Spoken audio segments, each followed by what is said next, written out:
All right, we are live. So, welcome to another live recording of the Managing Partners podcast. My name is Kevin Daisy, one of your hosts. We specialize in law firm digital marketing. So, for everyone tuning in, if you need help growing your firm, growing your pipeline, that's what we're here to do. So, welcome to another live recording. I got a special guest today, Jessica Pride. So, Jessica, thanks so much for joining me. Look forward to hearing your story today. Thank you so much for having me. Absolutely. So let's get right into it. And I guess, again, real quick, for everyone tuning in, we are live on Facebook, LinkedIn, and YouTube. So if you have any questions, please ask. Jessica will be happy to answer any of those questions. So again, our audience really is managing partners and aspiring to be managing partners, lawyers out there, attorneys, either looking to go on their own at some point or have already been on their own, and just looking for, some extra tidbits, some little golden nuggets of how they can, apply to their firm and grow even more. So, Jessica, tell us about your background, your story, how you got to where you are today. Your story, wow. You have more than 20 minutes? Well, let's cut it down a little bit. And I'll try and give you a microcosm. I was born and raised in Southern California. Was that kid who I think my mom always said I like to argue too much.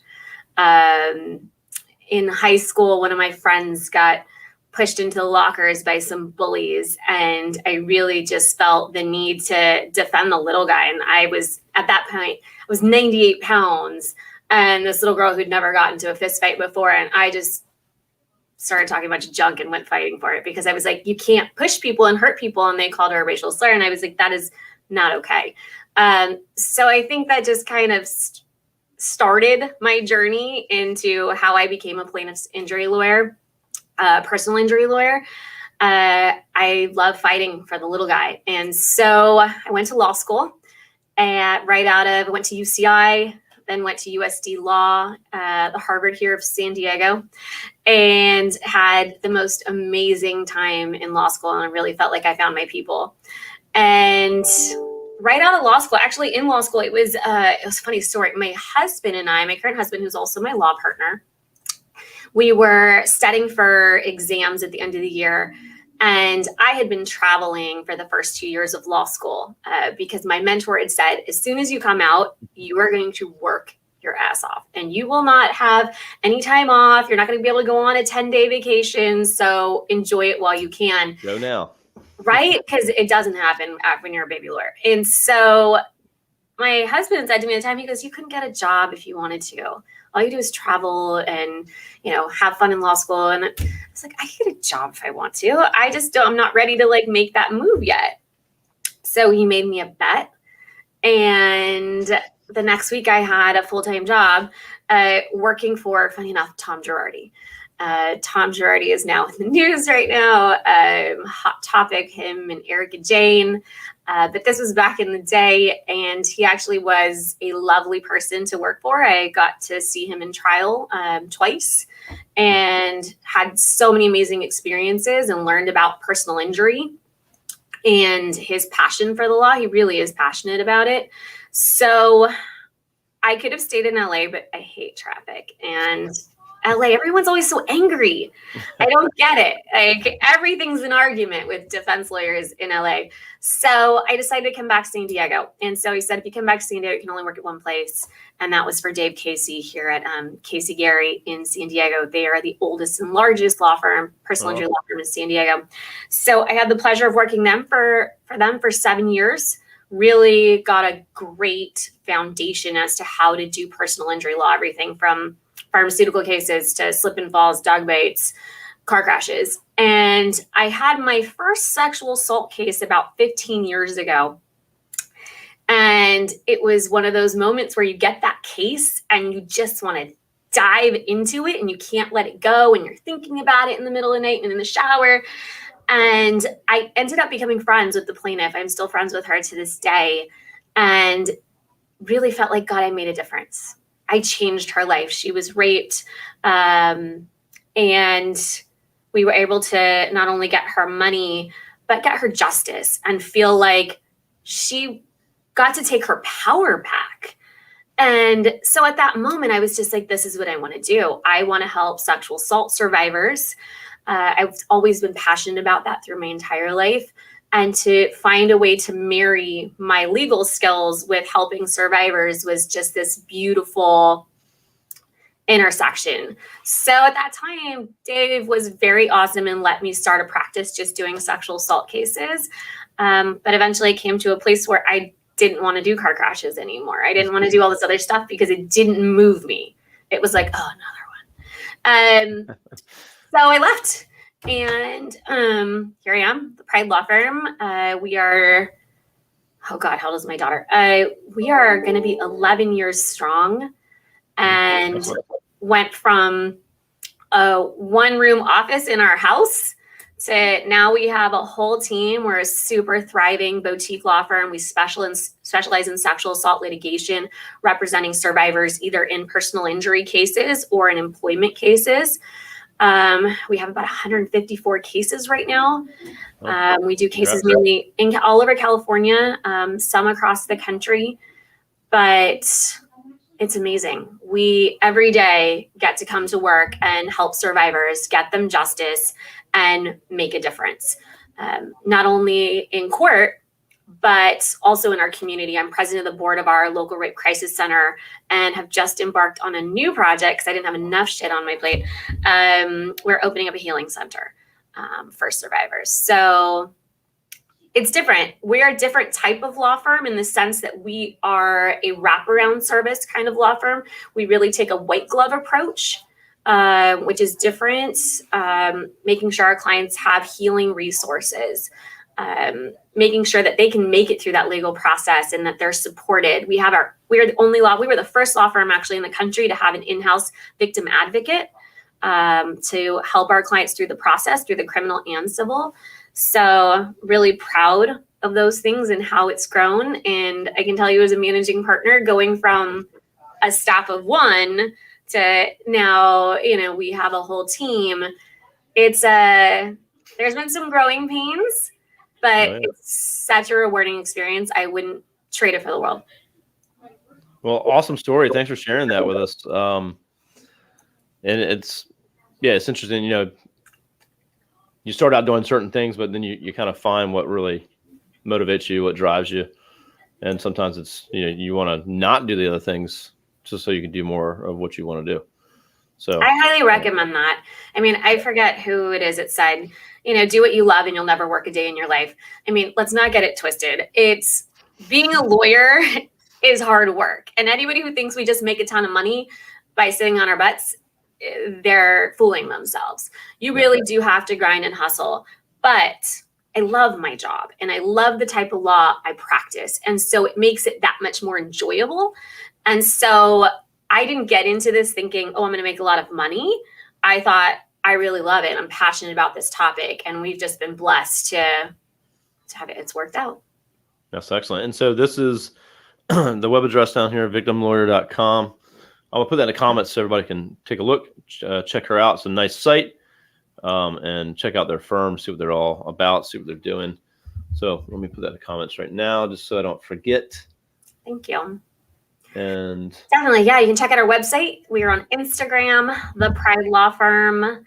We're also, the girls, so most of the girls that work here are younger than me. And they're, this new generation, Gen Z, I think it is, TikTok. Do you have a TikTok? I don't. Right. See, I'm not a TikToker. I didn't even know how to make the TikToks. So we now have a TikTok, though they set me up and make me like. There you go. That's awesome. Well, I was going to ask you some questions in a minute about some of the things that you're doing, to get your name out there and things like that. But so one of the questions was, what are some of the different ways that you intake clients? How do you get in front of your clients? What are some of the different ways that you do that? So are you asking like how do we get clients, or what happens once we get them? Yeah, really. What efforts, techniques, whether it's marketing, what are things you're doing that bring clients in the door, phone calls, things like that? Yeah. So really early on, I made an investment. Back then, it felt like a lot of money. It still is a lot of money, but I invested about $50,000 into a solid website and to SEO and to really kind of building that social media platform. So we did that. I mean, I started that years ago, 11 years ago, 10 years ago.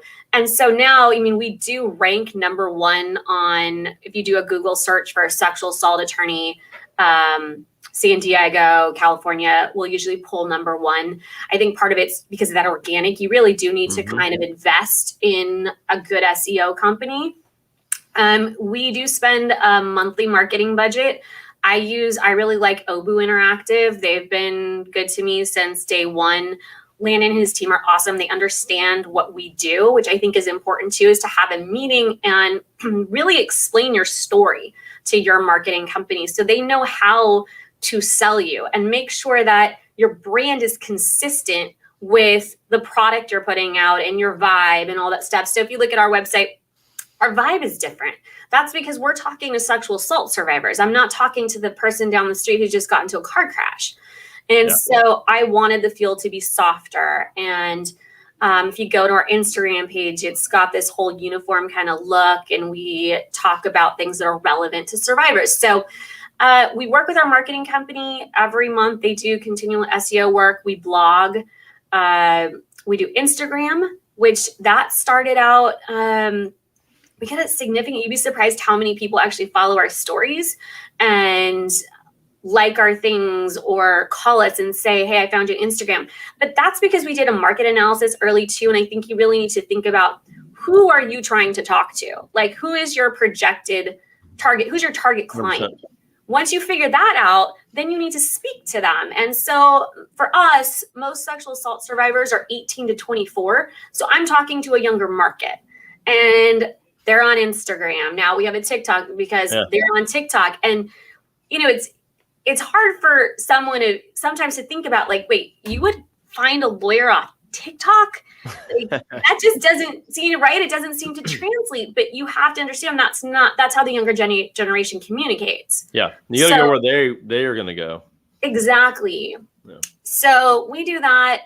I speak at a lot of conferences. I am co-chair of the Sexual Assault Litigation group for our National Trial Lawyers Association, which is the American Association for Justice.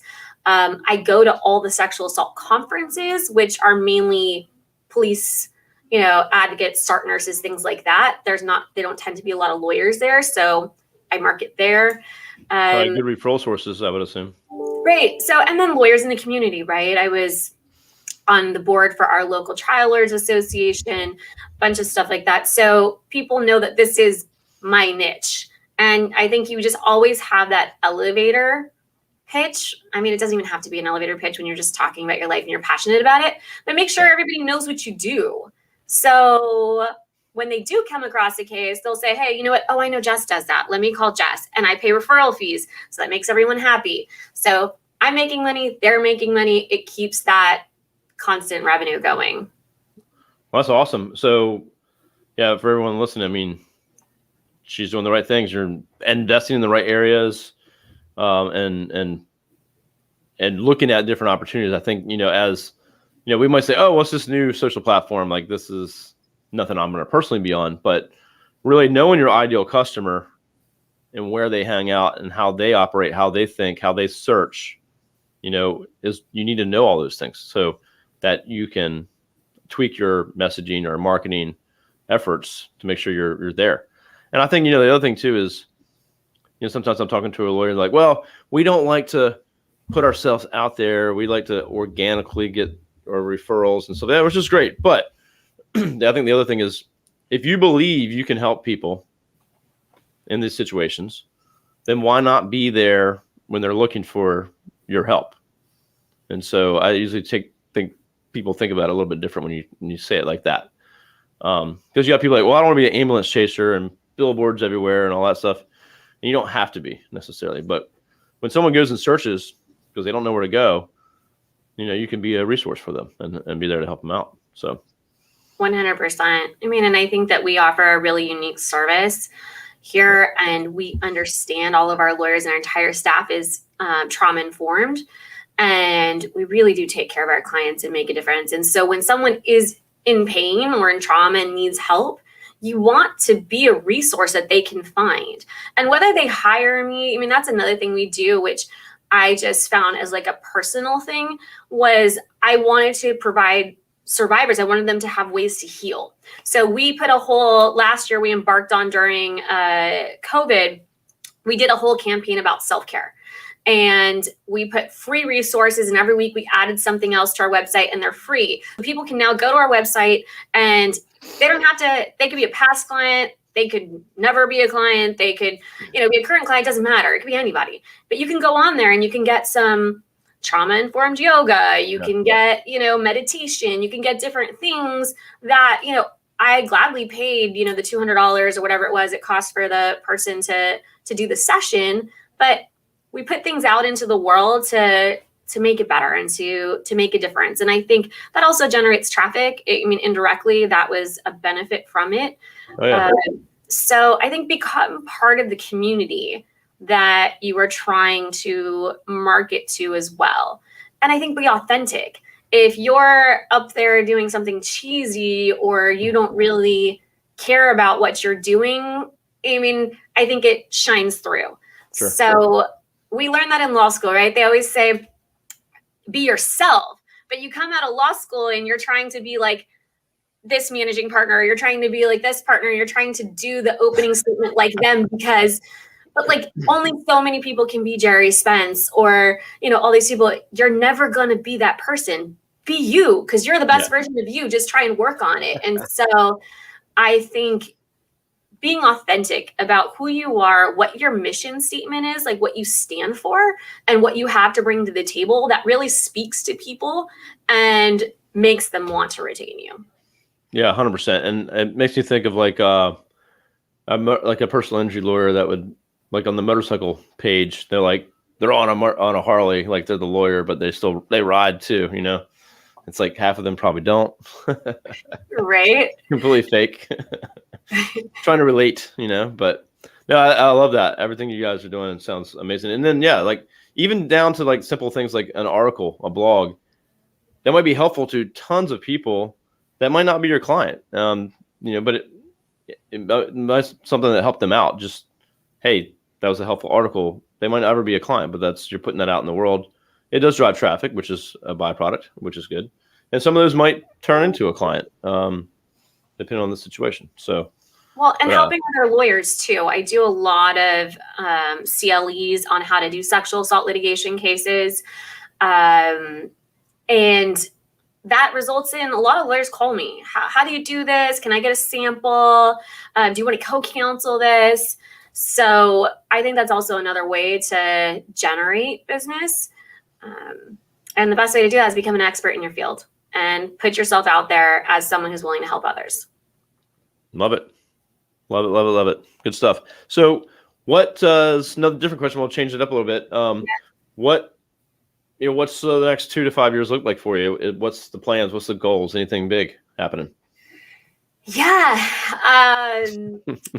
Right. We have taken, I really want to change the world, at least in the sense of for sexual assault survivors and make it better. And so right now we have cases against psychiatric wards because most psychiatric wards in the country are actually co-ed. People don't realize that. And so you just try to kill yourself, worst day of your life, you check in, they medicate you, and first night you're trying to sleep and you get raped by another patient that's there that's, crept down the hallway between the 15-minute bed checks. There's really no regulations on that. So one of the projects we're working on is to change legislation here in California and make it safer for patients. And we'd love to then take that across the country and make a difference. So one of the things we're going to work on at the firm is policy changes. So I've hired somebody to just kind of focus on that and do some work, doing all the research, which is awesome because I think it's a great way as lawyers that we can make a difference. And I also think, it gets you out into that industry and that market, and we're pulling a lot of those cases. We are, like I said, this other huge project is we are now opening up a healing center. So hopefully in 1 to 2 years from now, that'll be a fully functional open healing center for survivors. Yeah. So we're going to actually, because it's hard to find treaters who are trauma informed who deal with just sexual assault trauma. And so we wanted our clients to have, and other survivors out in the world, to have a place to go to get help. So, really thinking about this from a holistic approach, not only is it helping somebody with legal services, but it's making sure that they're able to heal. And I think it'll end up, also being a revenue generating, because people might go there first and then they'll say, hey, did you know the Pride law firm owns? Yeah, sure. So that's a project. We're going to continue to do the work that we're doing here. It's really great work. We continue to expand and to look at new types of sexual assault cases, different things. The spa world right now is a horrible problem. We get a couple calls a day, I would say right now, from people who went to a massage and were sexually to a spa, and especially these the smaller ones in strip malls, and they were sexually assaulted. So see what we can do about getting some justice in that arena. But it's constantly, we once a year have a retreat and we look at the firm and we say, what's the health of the firm? Are we operating in line with our mission statement? Excellent. Does our marketing need improving? Does our case management, whatever it is, do we need better case management? We love our software, but I'm just trying to give an example. Where can we improve? I think you constantly need to do a check-in every year and say, where are we? And then that's also a really great time. Our team, we do a vision board every year, and we let everybody put on our board in our break room, what do you want? What would you love to see for the Pride Law Firm, and where do you want to see us grow? So some of the things on there is we're going to buy a building, and we'd love to have a building then where we have extra rental space that we only rent to victim-centered businesses. What else do the girls have on the list? I'm trying to think. Awesome. We're going to write a book. My victim advocate is writing a book right now, and we want to help other advocates and lawyers who do this type of work do their job. So we're putting that together. Yeah, there's a lot. You just got to put it out there. And I think planning sessions, though, universe, I really think it happens. You have to manifest it.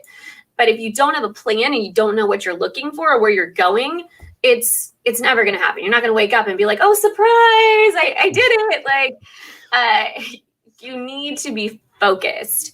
Yeah. And, that's part about being the managing partner, right? It's my job to steer the ship and to make sure we're on target and to figure out where are we going and what can I do this year, right? There's only so much one can do. I still want to practice law. I want to do all these other projects, but you have to be realistic about your goals and then make them happen and get help when you need it.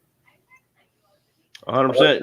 Preaching to the choir over here, but yeah, having those planning meetings, checking in, doing a company-wide meeting, that's great. A retreat, and if you don't have any goals set or any plans, then it's not going to happen for sure.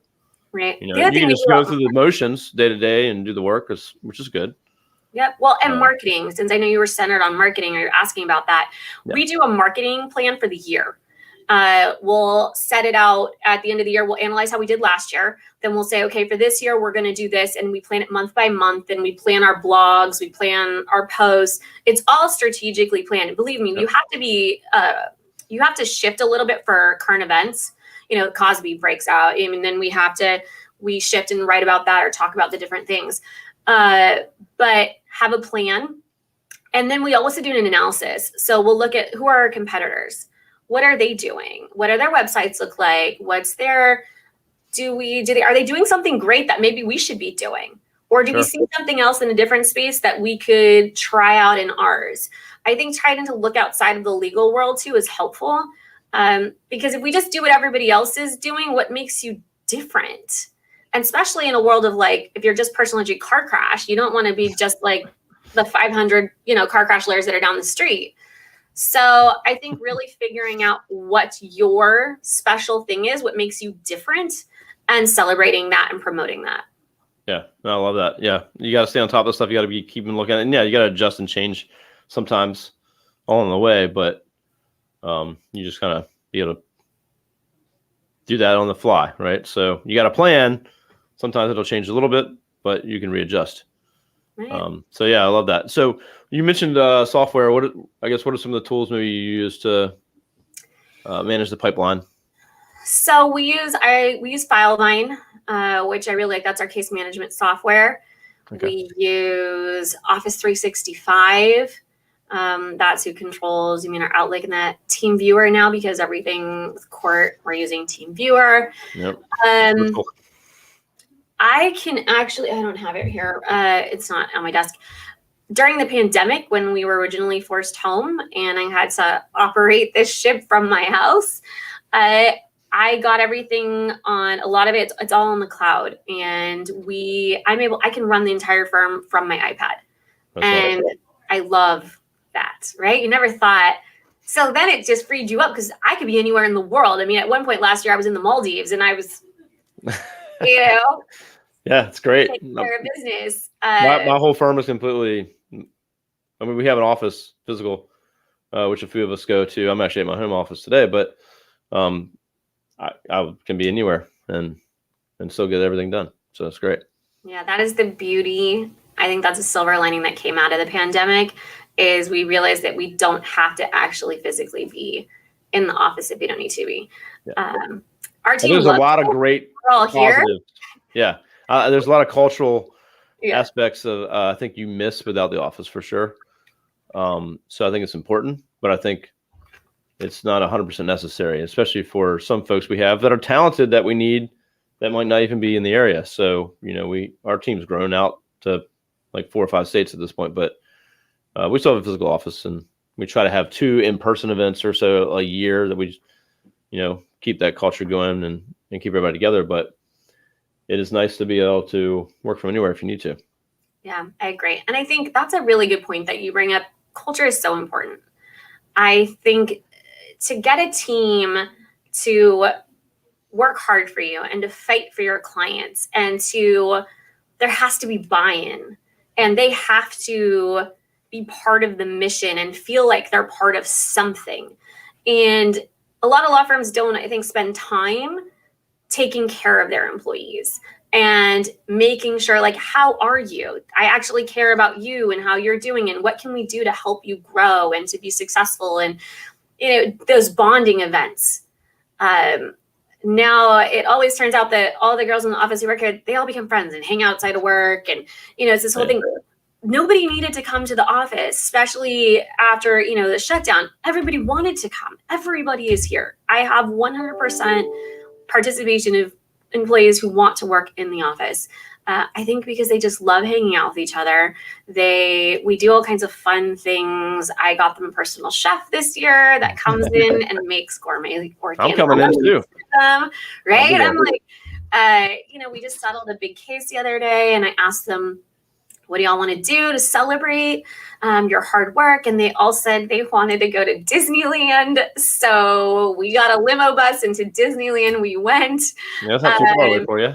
Yeah, I really let them to have a say in our culture, the things that they like, the snacks. I just want to make sure they're comfortable too. We got everybody slippers because nobody, right after the pandemic, everybody was wearing slippers. Everybody was home. I got flip-flops on right now.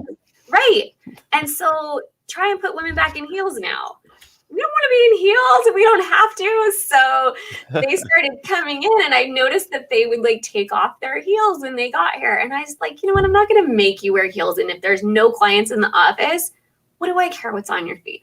So I bought everybody slippers. I have my slippers on. I'm not wearing. I'm actually wearing my heels, but if I want to, later I can change into my fuzzy slippers. So they actually love it. It's just a silly little thing that means something to them and shows that I care, and I care about this culture.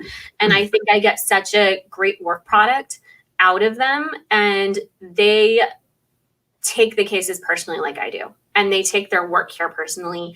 And because of that, I think I have the best team. They are a rock star team. So I really care about them, and I think they care about me too. And it's nice to know that I have employees that feel at least a portion of the way about this company and our clients. Because most of the time they say no one's ever going to care about your business like you are. Yeah. But I think they care. No one will outwork you, but that's okay. You get, that's always going to be the case, I think. But it's also, when you get a culture like that, the other crazy, awesome part is if you end up hiring someone that's not a good fit culturally, or is just not ethically, it's just whatever reason they're not doing something they're supposed to be doing, your team will weed them out immediately and let you know that they, for whatever reason, need to not be here. Oh no, we've had a lot of nice people come through and it just wasn't the right fit for them. Either they just didn't fit in with our culture, or they just couldn't do the job, or whatever it was. But they're the first to be like, this is not the business. We need to be like, very nicely, thank you, but next. Yeah. But it's great when the team comes to you and says, hey, this not probably the best fit here.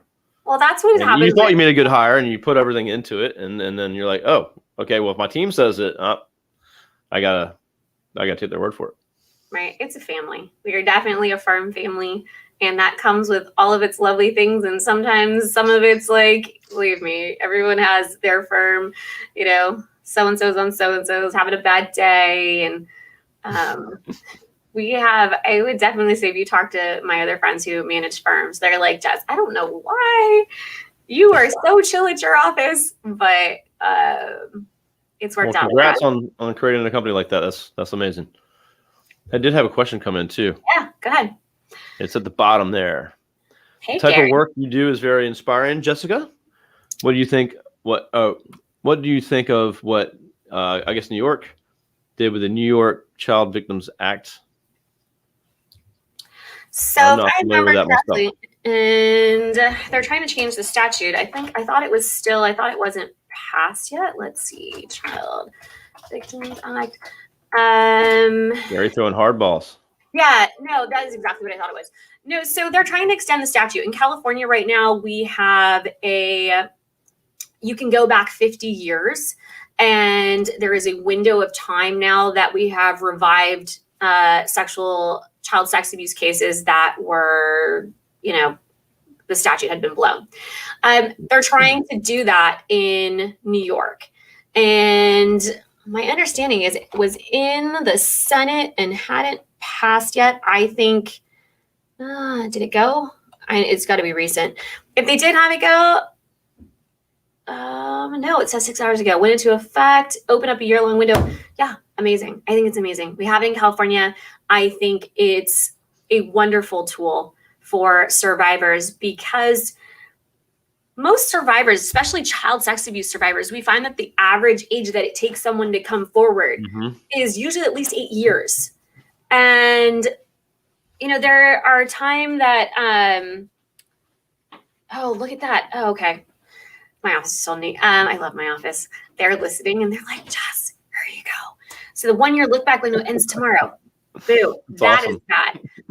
I hope that all the survivors find a lawyer today, and all these lawyers are going to be so upset because they have to file these cases ASAP. But it was an amazing way to provide. You said a 1 year window? So it looks like it did a 1 year look back window, and they're saying it ends tomorrow. And they only had 1 year, which is unfortunate. I think that in California, we gave them 3. I think survivors need more time. First of all, it's hard for survivors to figure this out, like to even know that it's out there. And then you've got to stir up all that old trauma and get someone to come forward. So we've been really busy in California doing a lot of these older cases, because most survivors aren't comfortable, especially when they're children. Even in their adulthood, they're starting to process that trauma and realizing, oh my God, this is still affecting me at milestones in my life. I should do something to get justice. And then they usually go to criminal court, and a lot of times they can't prosecute because there's no, the evidence is hard to find. It was a long time ago. Records are destroyed. So then they figure out, oh, I have another option, and that's civil justice. And what does that mean? Oh, it means I can get money for pain and suffering and for my medical bills that I've been paying counseling for the last 10 years. So I highly support any state around the country who wants to open up these look back window statutes so that survivors have an opportunity to get the justice they deserve. Because what we do know is that child sex abuse, that trauma, is lifelong trauma. It's not trauma that's just going to go away. It is lifelong, and survivors need a lifetime of care if they need it and they want it. So I think any survivor should have that opportunity. Yeah, 100%. Actually, helps found, I'm not going to take the credit for starting it, but I helped with the process of founding a organization called Protecting Children Foundation. And it's only child sex abuse. That's all we focused on. So it was, for one, a big learning experience for me being part of that, and, learning different things and signs and things to look out for with your own children. But also there was adults that were part of the program or whatever that were coming forward with stuff. And they were like, 30, 40, 50 years old, that they, from when they were a child. And so it can take a long time, even most of your life, before there's something you come forward with. I agree. So, and it's a tough organization to be part of, but rewarding for sure.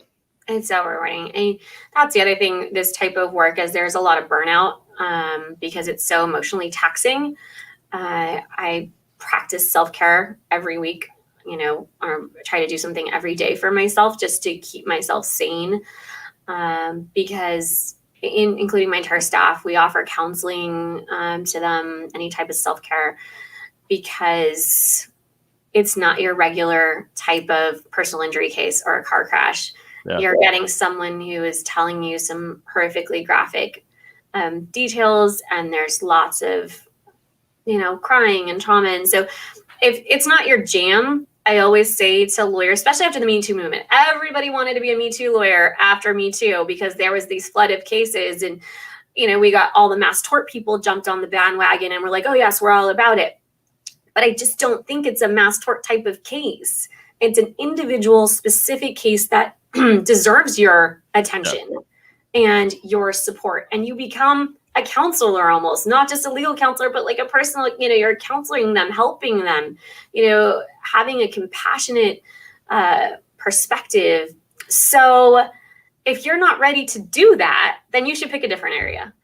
Because if not, I think you're just going to hurt the survivor and you're going to traumatize them more. It really irks me when, survivors call me and say, hey, I've got this lawyer and I signed up, but, I came in and I met with him and he said to me, well, how many drinks did you have? Why did you decide to go to his house after, you knew what, like, whoa, victim blaming. And what you don't realize is how you talk to a survivor about their story really frames how they feel about it and what they want to do. And our job is not to do any harm. It's to make it better, to get justice. So if you don't understand what it's like to talk to a survivor and you're not trauma informed, you should go get some training so that you can do your job better. So that's a lot of the work I do, is helping lawyers do that and promoting that, because I just saw this influx where everybody wanted to be Me Too lawyer. Okay, well, if you're going to be a Me Too lawyer, at least do it right. Because I just don't want people getting hurt. Well, actually, all right. Well, we're almost out of time here, I guess. So I guess everyone, please check out, put the link to her website in the comments, victimlawyer.com. So check Jessica out there. Go check her out on social media. They have great followings. Their marketing is really great. Even though that's what we do. We do marketing for law firms, but check out what she's doing. Awesome. She's doing the right things, and it shows for sure. So everyone watching, you can check out more episodes like this on arraylaw.com/podcast. Jessica's episode will be up soon. It'll be on the podcast. It'll stay on YouTube, of course, and LinkedIn on my profile. So check that out. Jessica, what is the best way for people to connect with you directly or personally if they want to? Yeah, you can go to our site, but I call the office, 619-516-8166. You can shoot me an email, jpride@pridelawfirm.com. Or if you're on an Instagram account, just send us a DM. I do actually check them quite regularly. Nice. There's lots of ways to get a hold of us. We want to make sure that if you need support, you have questions, I'm here, happy to help you, happy to answer some questions. I think there's so much success to be had in the world, and there's so many survivors and people out there who need help. So if I can be a resource to you so that you can help more people and together we can make a bigger difference in this world, I am here for you. Yeah, excellent. Great conversation. Managing partners listening, tune into this again. Listen to what Jessica has to tell you, and I think you can learn a lot. So, Jessica, thanks so much for joining me. You can stay on for just a second. We'll end the live. I appreciate you having me. Absolutely. Everyone have a good Friday, and we will talk to you soon.